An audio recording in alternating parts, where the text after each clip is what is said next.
Hello viewers. आज हम जिस फाइटर एयरक्राफ्ट के बारे में बात करने जा रहे हैं उसका नाम है F-15 ईगल।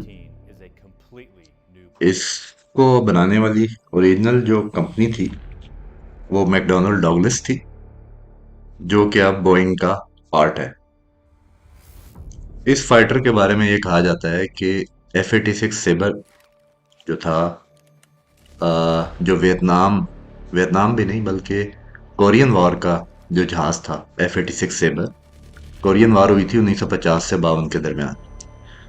ये उसके बाद पहला फाइटर जहाज था जो स्पेसिफिकली एयर सिक्योरिटी यानी कि एयर टू एयर फाइट के लिए बनाया गया था।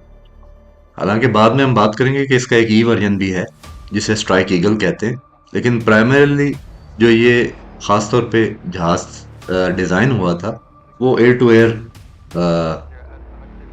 एयर फाइट के लिए हुआ था। इसकी हिस्ट्री बहुत पुरानी है, हालांकि आज भी ये एक तरह से अनमैच्ड है।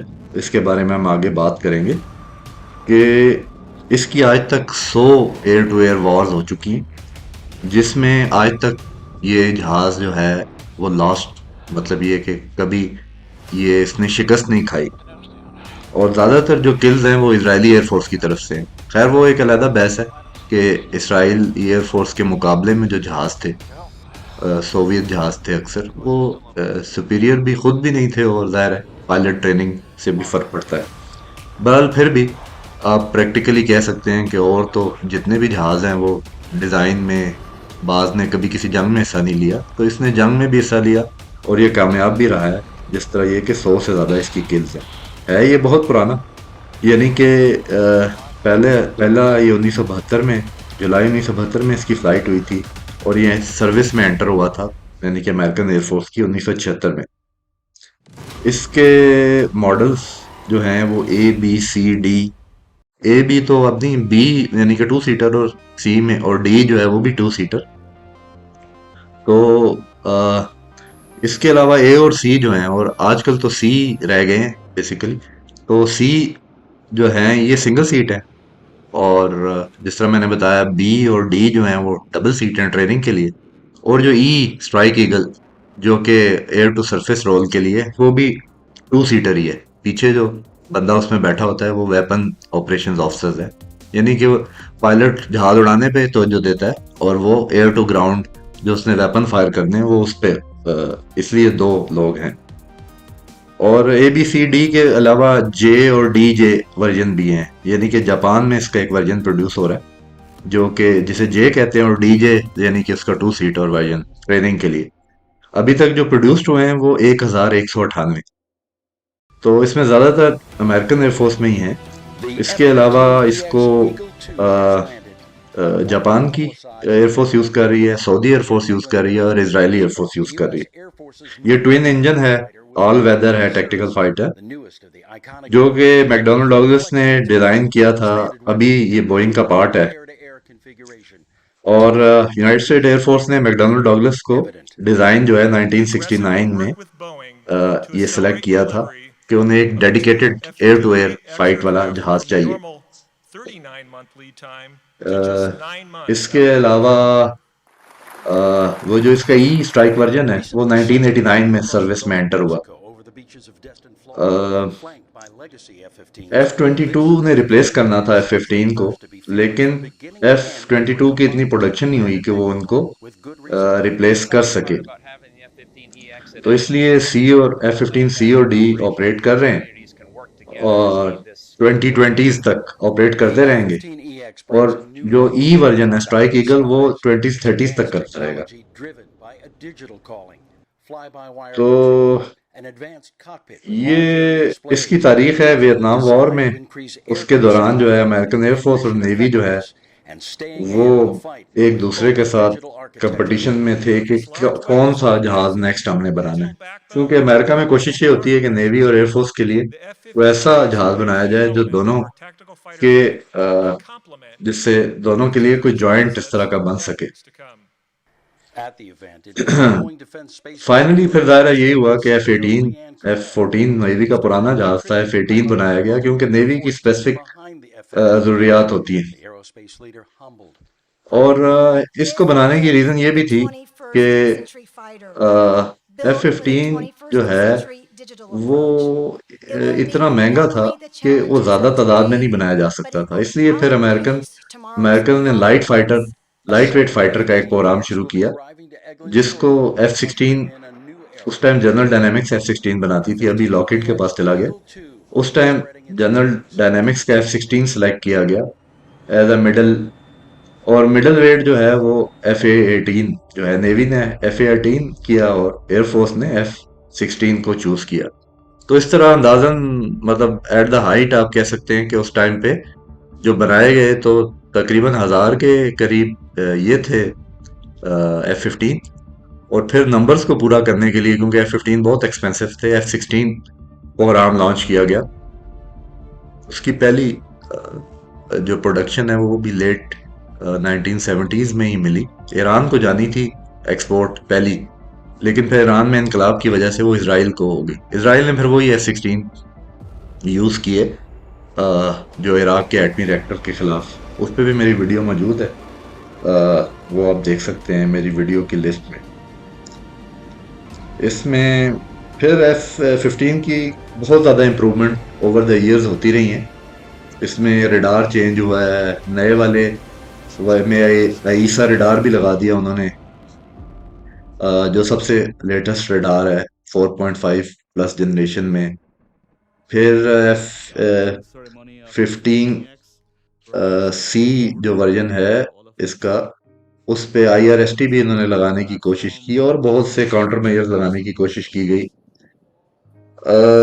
इसका high thrust to weight ratio है, जिसकी वजह से बहुत मैनेवरेबल है, यानी कि 30,000 फुट 60 सेकंड में 30,000 फुट जो है वो क्लाइम कर सकता है। और इसी तरह मैंने जिस तरह बताया है कि बी और डी मॉडल ट्रेनिंग के हैं, उसमें सेकंड सीट भी पीछे होती है। ई मॉडल जो कि ग्राउंड स्ट्राइक का वर्जन है, उसमें एक वेपन सिस्टम ऑप्शंस होता है पीछे। और एफ फिफ्टीन बड़ा, मतलब आप कह लें कि डीट डीट किस्म का फाइटर जहाज है। इसका एक दफा ऐसा भी हुआ है कि एक विंग इसका तकरीबन पूरा खत्म हो गया था। एफ फिफ्टीन डी था वो, यानी कि टू सीटर। उसकी को एयर टू एयर, मतलब एयर में किसी और जहाज से टक्कर हुई, इजरायली था ये। और लेकिन पायलट ने जो है ना फिर भी उसको बैलेंस करके सेफली उसको लैंड कर लिया। इसकी वीडियो भी मौजूद है मेरे ख्याल से, मेरे पास नहीं है अभी, लेकिन मेरा ख्याल है कि मैंने इसकी वीडियो भी देखी है किसी जगह पे। तो ये एक आप कह लें कि एयर एयरक्राफ्ट और एयरफोर्स की तारीख में जो है ना यूनिक सी एक बात है। इसके अलावा वॉनिक्स इसके स्टैंडर्ड हैं जो इस क्लास के एयरक्राफ्ट में होते हैं। APG-63 और 70 रडार है। APG-63 में उसकी बेसिक रेंज जो है वो 160 किलोमीटर है। और जो क्लोज डॉग फाइट्स होती हैं उसमें ये ऑटोमेटिकली एक्वायर कर लेता है एनिमी एयरक्राफ्ट को, जो हर्ड पे इंफॉर्मेशन आ जाती है। और इसी तरह इलेक्ट्रॉनिक वारफेयर और काउंटर मेजर्स भी काम करते हैं। बाकी हर किस्म के American air to air missile ले जाता है, पुरानों में स्पैरो और नए में एमराम हो गया, और साइड वेंडर हो गए शॉर्ट रेंज में। इसकी अपनी एक इंटरनल 20 mm की गन है। हालांकि गन कभी इस्तेमाल तो नहीं होती फाइट में, लेकिन वियतनाम वॉर से अमेरिकन ने सबक लिया कि जिस तरह F4 फैंटम में गन नहीं थी ओरिजिनल डिजाइन में, तो फिर उन्होंने वियतनाम वॉर से ये सबक सीखा कि गन होनी चाहिए, बिल्कुल रिमूव उन्होंने अब फिर नहीं किया। फिर इसमें कन्फॉर्मल फ्यूल टैंक्स भी लग जाते हैं, जिसकी वजह से रेंज बढ़ जाती है। इसका एक्चुअली इसराइल ने बड़ा फायदा उठाया, क्योंकि जो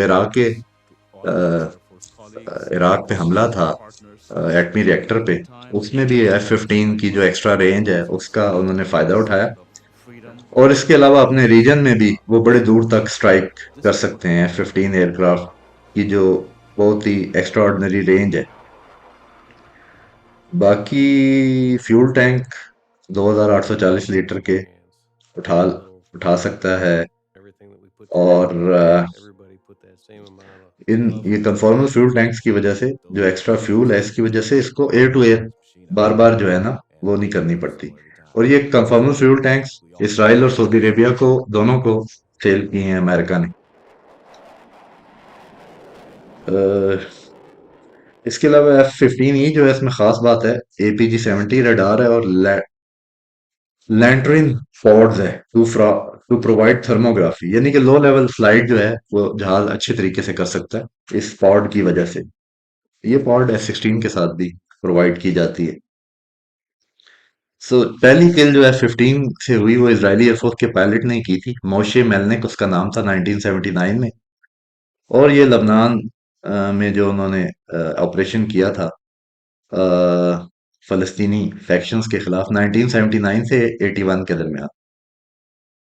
इस तरह F-15A जो एयर टू एयर वाले शुरू के वर्जन थे, उन्होंने 13 MiG-21 और 2 सीरियन MiG-25 जो है वो गिराए थे उसी टाइम फ्रेम में। और उसमें ए भी थे 20। ए और 20 जो हैं वो अगले ऑपरेशन में थे, ऑपरेशन ओपरा, जिसमें इराकी न्यूक्लियर रिएक्टर को टारगेट किया गया था। इसी तरह 1982 की लबनान वॉर में बीका वैली की लड़ाई, मेरे ख्याल में इसको कहते हैं, हाँ, इजरायली F-15 जो है ना, उन्होंने 41 सीरियन जहाज गिराए थे। सिर्फ F-15 के किल्स की बात है, ओवरऑल तो 80 जहाज इसराइल ने गिराए थे सीरियन एयरफोर्स के।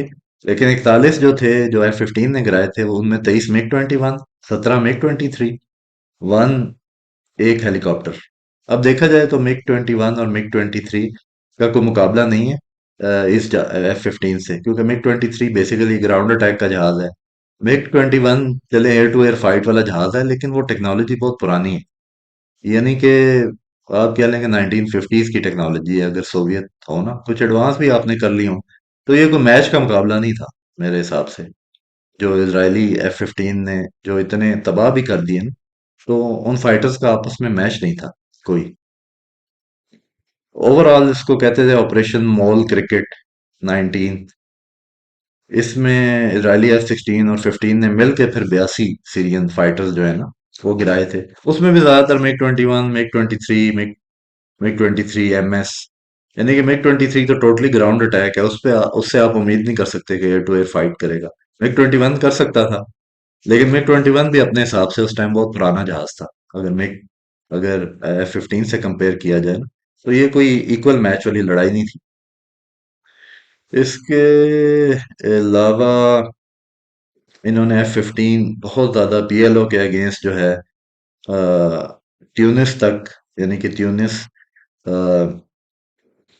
तक जो है ना, उन्होंने अटैक किया। PLO के हेडक्वार्टर होते थे ट्यूनिस में, और उसमें जो है ना अ, बहुत से air to ground bombs use किए।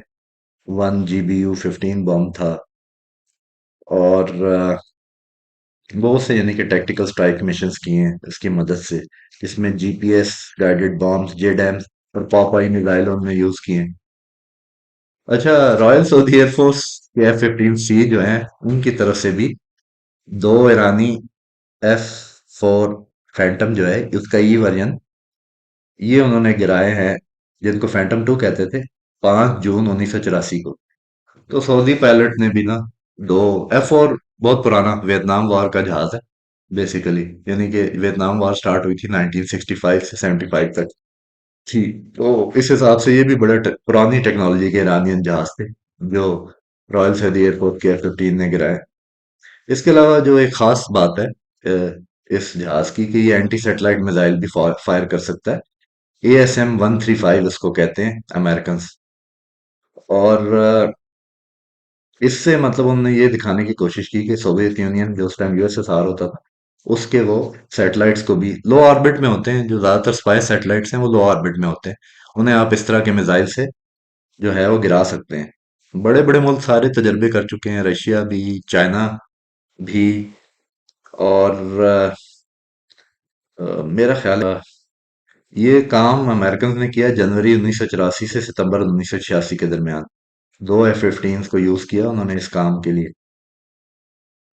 और थर्ड टेस्ट फ्लाइट में उन्होंने एक रिटायर्ड सैटेलाइट था P-78-1 सोलर ऑब्जर्वेटरी सैटेलाइट, जो कि अर्थ के अराउंड 555 किलोमीटर के ऑर्बिट में था, उसे डिस्ट्रॉय किया।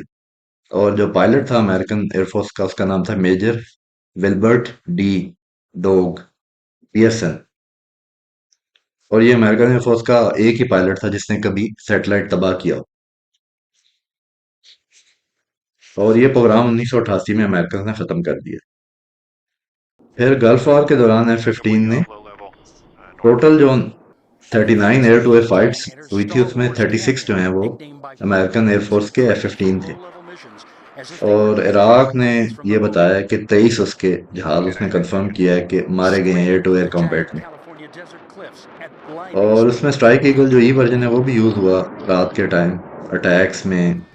और Wrapping up a ये जो Scud 5-year long middle flight test launcher थे और program in आर्टिलरी की Conrail, साइट्स थी California, a उनको combined हंट Army-U.S. करने के Air लिए, Force क्योंकि test वो and मूव evaluation करते थे team तेजी से proved स्कड out मिसाइल, और ज्यादातर engineering तो इसराइल की तरफ technology ही फायर हो रहे थे। making a fighter even तो उनको better, हंट more करने में lethal. इस जहाज ने Eight biofuel LANTIRN loadout with 12 missiles लैट in a single aircraft LANTIRN and have pod को full यूज ship of किया, aircraft with सिस्टम 48 जो लो missiles लेवल defending जो है ना, the main वो आपकी फ्लाइट के areas, लिए and particularly आपको in today's वो threat environment. Take my मदद word, फराहम it's करता not है। your father's F-15. This is an advanced इसके अलावा F-15. F fifteen It has capabilities that we've never जो seen उन्नीस सौ before in this इक्यानवे की fighter गल्फ jet. वॉर थी Capabilities like a उसमें 5-wire digital F control fifteen C system for की precise 34 confirm detection and kills थी, handling.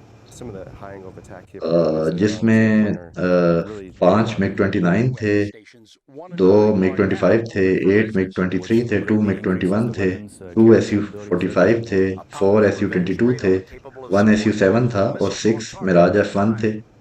And 1 I L Amphitrite, six the seventy world's six cargo fastest mission aircraft. computer, अब इसमें भी देखें featuring एक a trainer भी था single-core PC nine processor or ADCP-2 P latus का capable of company का, processing और दो 87 एम आई billion 8 हेलीकॉप्टर instructions थे। per second अब इन at सारों में अगर आप near देखें तो ये supersonic 5 MiG speeds. Twenty That nine को ही मैं precision समझता हूँ कि ये अच्छी किल थी, क्योंकि MiG twenty also nine proven out तो specifically air can defence fly fighter है। very बाकी fast तो and very मिग low. 23 हो At गए, higher S U altitudes, twenty they're four flying, twenty, down at 100 feet or ये so. या They फिर reach a lot MiG quicker than 21 हो गए, airliners बहुत लो have टेक्नोलॉजी that के हो गए। capability. MiG twenty Currently, five they थोड़ा सा fly इक्वल twice था। the speed of तो sound and इसके at अलावा तो altitude एफ फिफ्टीन वैसे भी from सुपीरियर था इन commercial सारे जहाज़ों aircraft. से।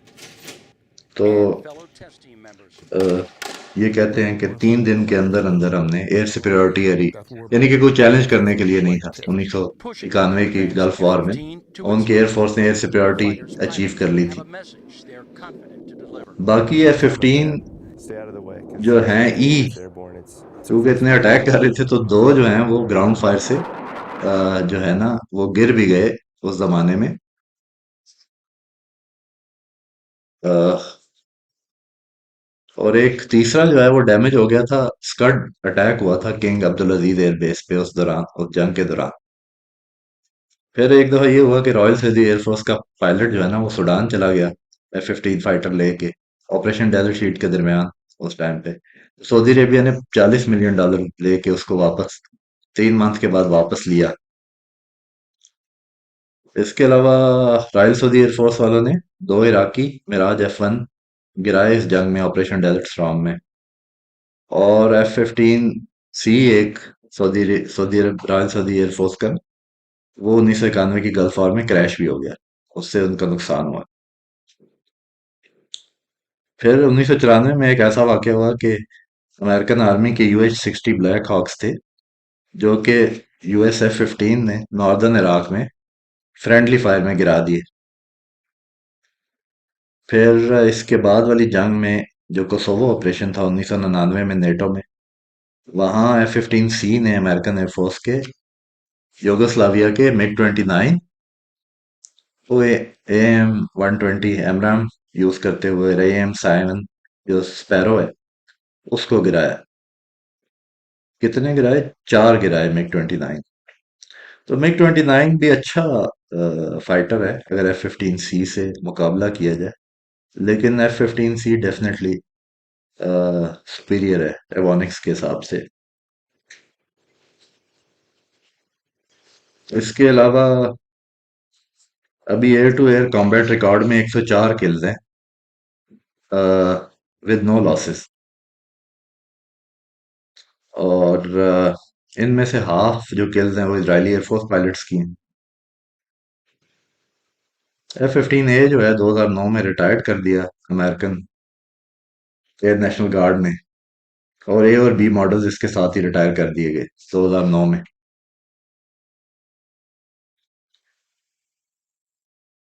इसके अलावा सऊदी F-15 एक जो है हौतीज ने भी गिराया है 7 जनवरी 2018 को।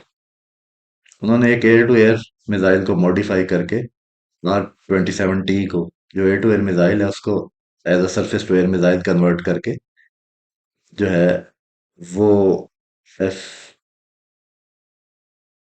हिट तो किया, लेकिन डाउन उसको करना जो है ना, ये अभी डिस्प्यूटेड है अभी तक। वैसे तो रेबल्स ने उसकी रैकेज की, यानी कि उसके मलबे की फोटो भी, वीडियो भी रिलीज की है, लेकिन सऊदी अरेबिया ने 8 जनवरी को एडमिट तो कर लिया 2018 को, लेकिन उन्होंने कहा कि ये टेक्निकल फेलियर की वजह से गिरा था। फिर 21 मार्च 2018 को भी हouthis ने क्लेम किया इसी तरीके से गिराने का। अ,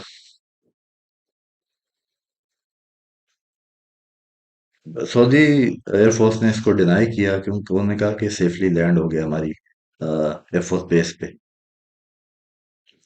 फिर 2 जुलाई 2020 को सऊदी F-15 ने दो हूती जो शाहिद 129 ड्रोन है वो यमन के ऊपर गिराई 2 जुलाई 2020 को। इस तरह सऊदी F-15 ने काफी ड्रोन्स जो है ना, कहते हैं कि साइड वाइंडर यूज करते हुए मिसाइल जो है वो गिराई, जो ऑयल इंस्टॉलेशन की तरफ जा रही थी। 30 मार्च 2021 को सऊदी बॉर्डर गार्ड्स ने वीडियो वीडियो रिलीज की, जिसमें F-15 जो है वो एक ड्रोन को गिरा रहा है, हुथी ड्रोन को गिरा रहा है अमराम से। और ड्रोन का नाम था क्वी सेफ 2K। इसके अलावा अब पीछे रह गई इसकी स्पेक्स इस जहाज की। वो तो क्योंकि मैं स्पेक्स सबसे पहले इसलिए बयान नहीं करता कि ये तकरीबन पिछले 50-60 सालों में जो फाइटर एयरक्राफ्ट हैं उनकी स्पेक्स में कोई ज्यादा फर्क नहीं है।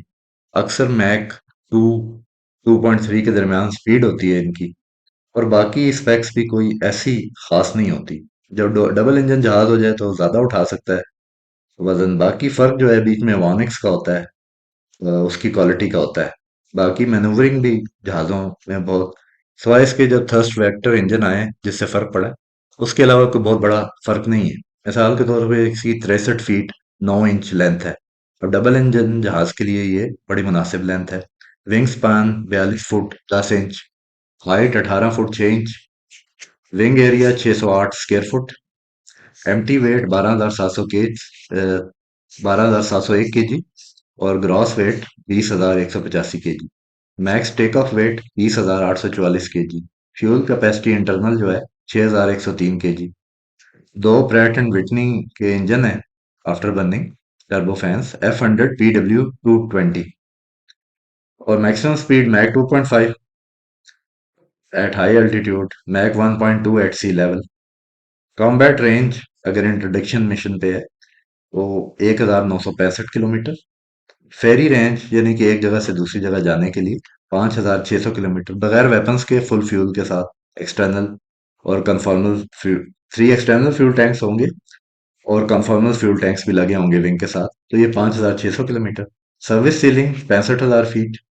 बाकी जी लिमिट्स +9। ये तो खैर +9 ही अक्सर जहाज़ों में इसलिए होती है कि जो पायलट है उसकी लिमिट तकरीबन इतने जीज बर्दाश्त करने की है। इसके अलावा जैसा पहले मैंने बताया 20 mm की इसकी गन है, M61A1 Vulcan Vulcan 6 barrel rotary cannon, जिसमें 940 राउंड होते हैं। हार्ड पॉइंट्स 9 हैं इसके, लेकिन अब क्योंकि मल्टी रैक सिस्टम भी है तो एक हार्ड पॉइंट पे आप एक से ज्यादा चीज भी लगा सकते हैं, इसलिए hard number of hard point अब इतनी वो बड़ी बात नहीं रही, लेकिन फिर भी इसके 9 हैं जिसमें हर तरह की चीजें वो उठा सकता है। जो जो अमेरिकन आर्सनल में जितनी भी चीजें हैं वो उठा सकता है। तो ये थी अमेरिकन F-15 ईगल की। हाँ, जो इम्पोर्टेंट बात जो पहले भी बता चुका हूँ रिपीट कर देता हूँ कि टोटल आज तक 1,198 बिल्ड हुए हैं, जिसमें ज्यादातर ज़ाहिर यूएस एयरफोर्स में है, और दूसरे नंबर पे डेफिनेटली इजरायली एयरफोर्स में होंगे, और फिर जापान की एयरफोर्स में। तो ये वो आप कह सकते हैं कि फिफ्थ जनरेशन तो नहीं है, लेकिन फोर्थ जनरेशन का 4.5 प्लस प्लस ऐसा जहाज है कि जिसकी विक्ट्रीज मैंने आपको पहले बता दी कि आज तक इसको कोई 100 से ज्यादा विक्ट्रीज हैं, और कोई अभी तक इसका कोई लॉस नहीं है एयर टू एयर फाइट में। उसकी रीजन तो और भी हैं कि इसराइल को ऐसा कोई फाइटर फेस नहीं हुआ इतना हाई टेक। मिसाल के तौर पे इसी की लड़ाई अगर आप SU 27 या SU-30 लेवल के फाइटर से कराएं तो फिर एग्जैक्टली पता लगेगा कि ये कितने पानी में है। और फिर जाहिर है सेकेंडरी ये भी मैटर करता है कि पायलट्स की स्किल कैसी है। तो आज तक क्योंकि वीडियो लंबी हो रही है, मैंने कोशिश भी की है कि मैं जितना तेज बोल सकूं, क्योंकि मुझे अंदाजा है कि टाइम ज्यादा हो जाता है, लेकिन कुछ हिस्ट्री बतानी इस केस में, क्योंकि अगर आप एक जहाज को कवर कर रहे हैं तो कुछ हिस्ट्री बतानी लाजमी होती। तो टेक केयर फॉर नाउ। अगली वीडियो के साथ हाजिर होऊंगा। लाइक करना, शेयर करना, सब्सक्राइब करना अ, अ, ना भूलिएगा, ताकि मैं फ्यूचर में भी ऐसी वीडियोस बनाता रहूं। Take care, bye.